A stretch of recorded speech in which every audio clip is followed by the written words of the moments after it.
After I tried to exercise myself in these things for some time, now doing it and now falling, although I see clearly that I still lack the spirit of uprightness, and I am ever more confounded, thinking of such great ingratitude of mine, he spoke to me about and made me understand the necessity of the spirit of mortification. Although I remember that in all these things that he told me, he always added that everything should be done for love of him, and that the most beautiful virtues, the greatest sacrifices, would render themselves insipid if they did not take origin from love. Charity, he said to me, is a virtue that gives life and splendor to all others, in such a way that without it they are all dead.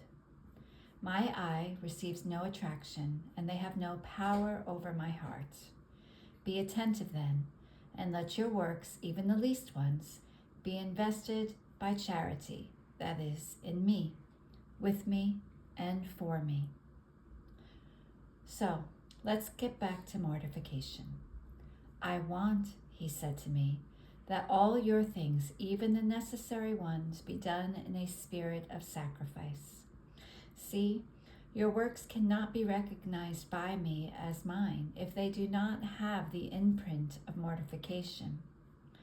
Just as a coin is not recognized by the peoples if it does not carry on itself the image of their king, even more, if it is despised and neglected, the same with your works. If they do not have the graft of my cross, they cannot have any value. See, now it is not about destroying the creatures, but yourself making you die in order to live only in me and of my own life. It is true that it will cost you more than what you have done, but pluck up courage, do not fear. It is not you who will do it, but I myself will operate in you. So I received more lights about the annihilation of myself. He said to me, you are nothing but a shadow. As you try to grab it, it escapes you. You are nothing. I felt so annihilated that I would have wanted to hide in the deepest abyss, but I saw myself incapable of doing it. I felt such blushing that I remained mute. While I was in this undoing of my nothingness, he said to me, draw near me, cling to my arm. I will sustain you with my hands, and you will receive strength. You are blind, but my light will serve you as guide. See, I will place myself in front of you, and you will do nothing but look at me in order to imitate me. Then he said to me, the first thing I want you to mortify is your will. That self must be destroyed in you. I want you to keep it sacrificed as victim before me, so that your will and mine may become one. Aren't you happy? Yes, Lord, but give me the grace, for I see that by myself I can do nothing. And he continued, telling me, yes, I myself will contradict you in everything, and occasionally by means of creatures. And so it happened. For example, if in the morning I woke up and did not get up immediately, the interior voice would tell me, you rest? Well, I had no other bed but the cross. Hurry up, not so much satisfaction. If I walked and my sight would run a little farther, immediately he would reprimand me. I do not want this. Do not let your sight move away from you but the length of one step, so that you won't trip. If I was in the countryside and I saw flowers and trees, he would say to me, I have created everything for love of you, and you deprive your sight of this delight for love of me, even in the most innocent and holy things, as for example, the cloths for the altar, the processions. He would say to me, you must take no other pleasure but in me alone. If I was sitting while working, he would say to me, you are too comfortable. Don't you remember that my life was a continuous suffering, and you In order to content him, I would immediately shift to half of the chair, leaving the other half empty, and sometimes jokingly I said to him, "See, O Lord, half the chair is empty. Come and sit near me." Sometimes it seemed he would content me, and I felt such delight that I myself cannot express it. Sometimes, then, while I was working a little slowly and listlessly, he would say to me, "Hurry up, help yourself, for in the time you gain by helping yourself, you will come and be with me in prayer." Sometimes he himself would assign to me how much work I was supposed to do. Then I would pray to him, "Come and help me." "Yes, yes," he would answer me, "we will do it together, so that when you have finished, we will be more free." And it would happen that in 1 hour or 2, I did what I was supposed to do during the whole day. Then I would go to pray, and he gave me much light and told me many things, such that it would be too long if I wanted to say them all. I remember that while I was alone working, I noticed that the thread was not enough to finish the work, and that I would need to go to my family in order to get some. So I turned to him and I said, "What is the purpose of having helped me, my beloved, as I see that I need to go to my family? I may find people who may prevent me from coming back here, and this time our conversation will come to nothing." What, he said to me. "Don't you have faith?" "Yes." "Well, then do not fear, for I will make you complete everything." And so it happened. And then I would start to pray. If then, at lunchtime, I ate something tasty,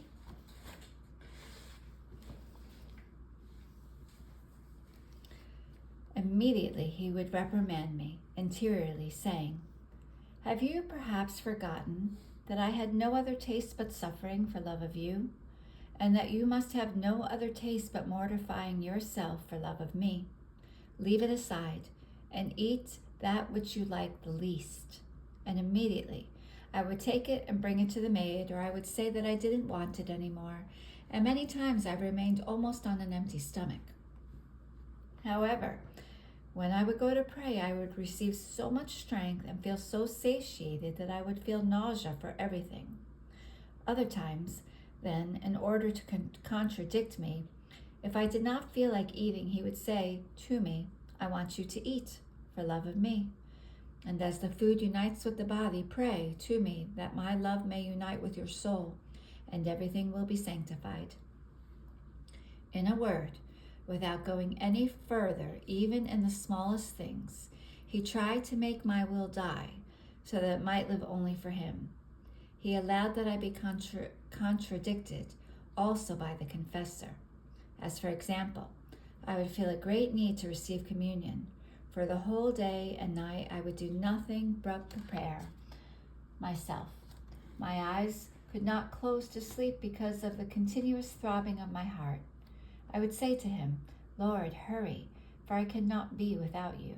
Accelerate the hours, let the sun rise quickly. I cannot endure any more, my heart is fainting."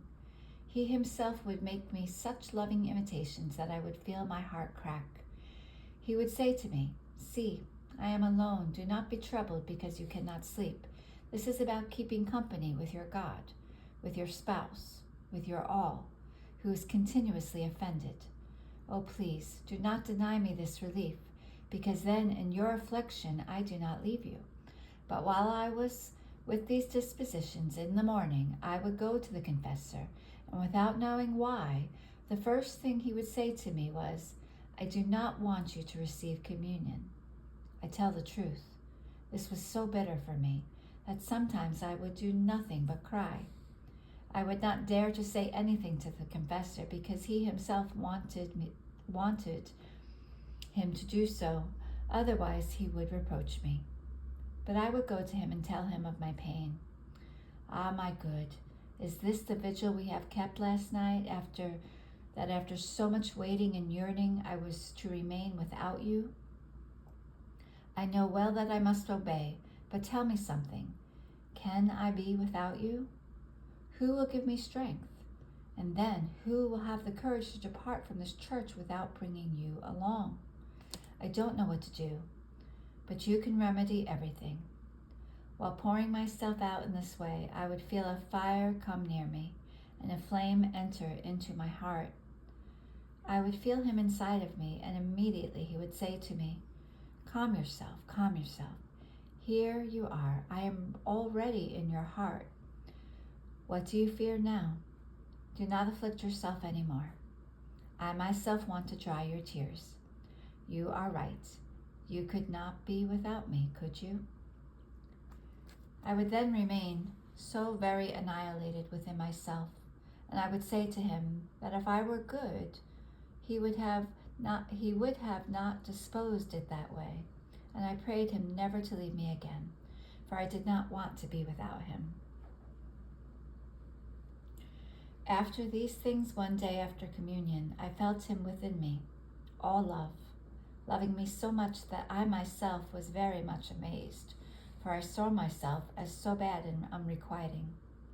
And I said within myself, if only I were good and requiting, I fear that he might leave me. I have always had this fear that he might leave me, and I still do.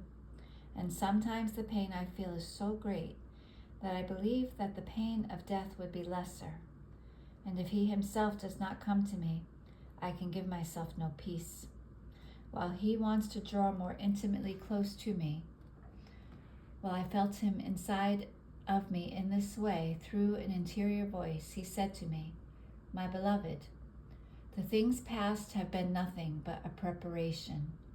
Now I want to come to facts, and in order to dispose your heart to do what I want from you, that is, the imitation of my life, I want you to sink into the immense sea of my passion. And when you have understood well the bitterness of my pains, the love with which I suffered them, who I am, who suffered so much, and who you are, a most wretched creature, your heart will not dare to oppose the blows, the cross, which only for your good I have prepared. On the contrary, by just thinking that I, your master, have suffered so much, your pains will seem shadows to you compared to mine. Suffering will be sweet for you, and you will reach the point of not being able to be without sufferings. My nature trembled at the mere thought of sufferings. I prayed that he himself would give me strength, because without him I would use his very gifts to offend the giver. So I gave all of myself to meditating on the Passion, and this did so much good to my soul that I believe that all the good has come to me from that source. I pictured the passion of Jesus Christ like an immense sea of light, which wounded me all over with innumerable rays of patience, of humility, of obedience, and of many other virtues. I saw myself as all surrounded by this light, and I remained annihilated at seeing myself so different from him. Those rays that inundated me were as many reproaches for me. I heard them say, a God so patient, and you, a God humble and submitted even to his very enemies, and you, a God who suffers so much for love of you, and where are your sufferings for love of him?